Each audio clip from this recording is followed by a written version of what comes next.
گھر کے مالک ہی بن گئے ہیں۔ ناک میں دم کر رکھا ہے ان بندروں کی اولاد نے، یوں روب جھاڑتے ہیں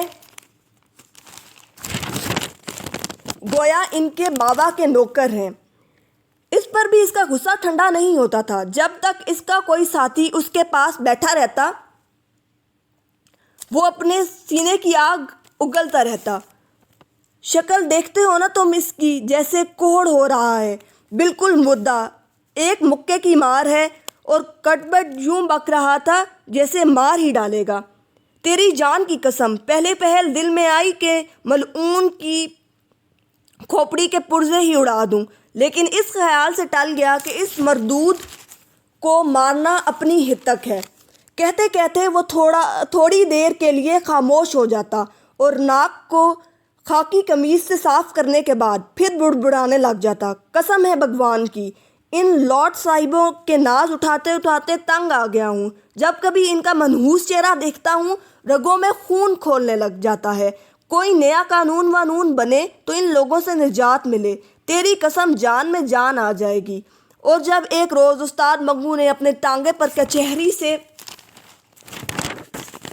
2 سواریاں لاد دیں تو ان کی گفتگو سے اسے پتہ چلا کہ ہندوستان میں جدید آئین کا نفاذ ہونے والا ہے، تو اس کی خوشی کی کوئی انتہا نہ رہی۔ 2 مارواڑی جو کچہری میں اپنے دیوانی مقدمے کے سلسلے میں آئے تھے، گھر جاتے ہوئے جدید آئین یعنی انڈیا ایکٹ کے بارے میں آپس میں بات چیت کر رہے تھے۔ سنا ہے 1 اپریل سے ہندوستان میں نیا قانون چلے گا، یا ہر چیز بدل جائے گی؟ ہر چیز تو نہیں بدلے گی، مگر کہتے ہیں بہت کچھ بدل جائے گا اور ہندوستانیوں کو آزادی مل جائے گی۔ کیا بہار کے متعلق بھی کوئی نیا قانون پاس ہوگا؟ یہ پوچھنے کی بات ہے، کل کسی وکیل سے دریافت کریں گے۔ ان مارواڑیوں کی بات استاد منگو کے دل میں ناقابل بیان خوشی پیدا کر رہی تھی۔ وہ اپنے گھوڑے کو ہمیشہ مارا پیٹا کرتا تھا اور گالیاں دیتا تھا، مگر اس روز وہ بار بار پیچھے مڑ کر مارواڑیوں کی طرف دیکھتا اور اپنی بڑھی ہوئی مونچھوں کے بال ایک انگلی سے بڑی صفائی کے ساتھ اونچے کر کے گھوڑے کی پیٹھ پر بانگیں ڈھیلی کرتے ہوئے بڑے پیار سے کہتا، چل بیٹا ذرا ہوا سے باتیں کر کے دکھا دے۔ مارواڑیوں کو ان کے ٹھکانے پر پہنچا کر اس نے انارکلی میں دینو حلوائی کی دکان پر آدھ سے دہی کی لسی پی کر ایک بڑی ڈکار لی اور مونچھوں کو منہ میں دبا کر ان کو چوستے ہوئے ایسے ہی بلند آواز میں کہا، بہت تیری ایسی کی تیسی۔ شام کو جب وہ اڈے کو لوٹا تو خلاف معمول اسے وہاں اپنی جان پہچان کا کوئی آدمی نہ مل سکا۔ یہ دیکھ کر اس کے سینے میں ایک عجیب و غریب طوفان برپا ہو گیا۔ آج وہ ایک بڑی خبر اپنے دوستوں کو سنانے والا تھا، بڑی خبر، اور اس خبر کو اپنے اندر سے نکالنے کے لیے وہ سخت مجبور ہو رہا تھا، لیکن وہاں کوئی تھا ہی نہیں۔ آدھ گھنٹے تک وہ چابک دغبل میں دبائے اسٹیشن کے اڈے کی آہنی چھت کے نیچے بے قراری کی حالت میں ٹہلتا رہا۔ اس کے دماغ میں بڑے اچھے اچھے خیالات آ رہے تھے۔ نئے قانون کے نفاذ کی خبر نے اس کو ایک نئی دنیا میں لا کھڑا کیا تھا۔ وہ اس نئے قانون کے متعلق جو 1 اپریل کو ہندوستان میں نافذ ہونے والا تھا اپنے دماغ کی تمام بتیاں روشن کر کے غور و فکر کر رہا تھا۔ اس کے کانوں میں مارواڑی کا یہ اندیشہ کہ کیا بہار کے متعلق بھی کوئی نیا قانون ہوگا بار بار گونج رہا تھا، اور اس کے تمام جسم میں مسرت کی ایک لہر دوڑ رہی تھی۔ کئی بار اپنی گھنی مونچھوں کے اندر ہنس کر اس نے مارواڑیوں کو گالی دی، غریبوں کی کھٹیا میں گھسے ہوئے کھٹمل، نیا قانون ان کے لیے کھولتا ہوا پانی ہوگا۔ وہ بے حد مسرور تھا، خاص کر اس وقت اس کے دل میں بہت ٹھنڈک پہنچی وہ خیال کرتا کہ گوروں سفید چوہوں، وہ ان کو اسی نام سے یاد کیا کرتا تھا،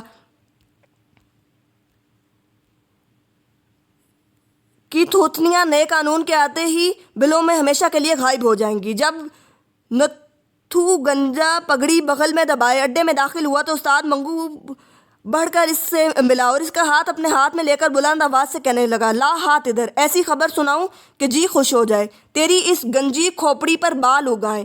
اور یہ کہہ کر منگو نے بڑے مزے لے کر نئے قانون کے متعلق اپنے دوست سے باتیں شروع کر دیں۔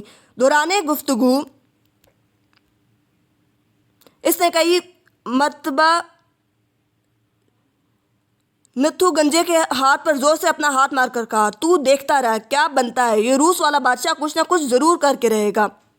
استاد منگو موجودہ سوویت نظام کی اشتراکی سرگرمیوں کے متعلق بہت کچھ سن چکا تھا اور اسے وہاں کے نئے قانون اور دوسری نئی چیزیں بہت پسند تھیں، اس لیے اس نے روس والے بادشاہ کو انڈیا ایجٹ یعنی جدید آئین کے ساتھ ملا دیا اور 1 اپریل کو پرانے نظام میں جو نئی تبدیلیاں ہونے والی تھیں وہ انہیں روس والے بادشاہ کے اثر کا نتیجہ سمجھتا تھا۔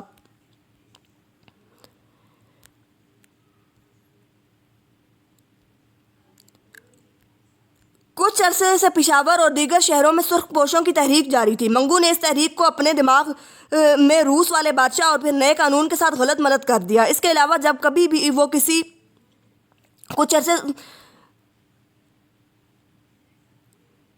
شہر میں بم ساز پکڑے گئے سنتا کہ کسی شہر میں بم ساز پکڑے گئے ہیں یا فلاں جگہ اتنے آدمیوں پر بغاوت کے الزام میں مقدمہ چلا گیا تو ان تمام واقعات کو نئے قانون کا پیش خیمہ سمجھتا اور دل ہی دل میں خوش ہوتا۔ ایک روز اس کے تانگے میں 2 بیرسٹر بیٹھے نئے قانون پر بڑے زوروں سے تبادلہ خیال کر رہے تھے اور وہ خاموشی سے ان کی باتیں سن رہا تھا۔ میں ان میں سے ایک روز کے تانگے میں خاموشی سے ان کی باتیں سن رہا تھا ان میں سے ایک دوسرے سے کہہ رہا تھا، جدید آئین کا دوسرا حصہ فیڈریشن ہے جو میری سمجھ میں ابھی تک نہیں آ سکا۔ فیڈریشن دنیا کی تاریخ میں آج تک نہ سنی نہ دیکھی گئی۔ سیاسی نظریے سے بھی یہ فیڈریشن بالکل غلط ہے، بلکہ یوں کہنا چاہیے کہ یہ کوئی فیڈریشن ہے ہی نہیں۔ ان بیرسٹروں کے درمیان جو گفتگو ہوئی اس میں بیشتر الفاظ انگریزی کے تھے، اس لیے استاد منگو صرف اوپر کے جملے کو کسی قدر سمجھا اور اس نے کہا اوپر کے جملے ہی کو کسی قدر سمجھا اور اس نے کہا لوگ ہندوستان میں نئے قانون کی آمد کو برا سمجھتے ہیں اور نہیں چاہتے کہ ان کا وطن آزاد ہو۔ چنانچہ اس خیال کے زیر اثر اس نے کئی مرتبہ ان 2 بیرسٹروں کی حقارت کی نگاہوں سے دیکھ کر کہا، ٹوڈی بچے۔ جب کبھی وہ کسی کو دبی زبان میں ٹوڈی بچہ کہتا تو دل میں یہ محسوس کر کے بڑا خوش ہوتا کہ اس نے اس نام کو صحیح جگہ استعمال کیا ہے اور یہ کہ وہ شریف آدمی ٹوڈی بچے کی تمیز کرنے کی اہلیت رکھتا ہے۔ اس واقعے کے تیسرے روز وہ گورنمنٹ کالج کے پاس سے گزر رہا تھا۔ وہاں اسے ایک شخص ملا اور اس شخص کو دیکھنے کے بعد گانگو پہلوان کو لگا کہ یہ وہی شخص ہے جسے اس نے پہلے دیکھ رکھا ہے۔ وہ ایک شرابی تھا جس سے کانگو کوچوان پہلے بھی ایک مرتبہ سواری دے چکا تھا۔ اس نے اس سے پوچھا، تم مجھے لے کر جاؤ گے یا مسئلہ خراب کرو گے؟ اس نے کہا، میں تمہیں لے جاؤں گا اور پھر کرایہ بتایا 5 روپے لوں گا۔ جب اس نے کہا 5 روپے تو کانگو کوچوان نے اس کو پکڑ لیا اور اس کو نیچے گرا کر مارنا شروع کر دیا۔ وہ کہہ رہا تھا نیا قانون آنے والا ہے۔ کانگو کوچوان یہ کہہ رہا تھا اور وہ عدالت میں موجود تھا اور وہ پوچھ رہا تھا نیا قانون آ رہا ہے، نیا قانون کل آ جائے گا۔ اس کو کسی نے بتایا کہ نیا قانون نہیں آ رہا، یہ پرانا ہی قانون ہے اور اس کو جیل میں بند کر دیا گیا۔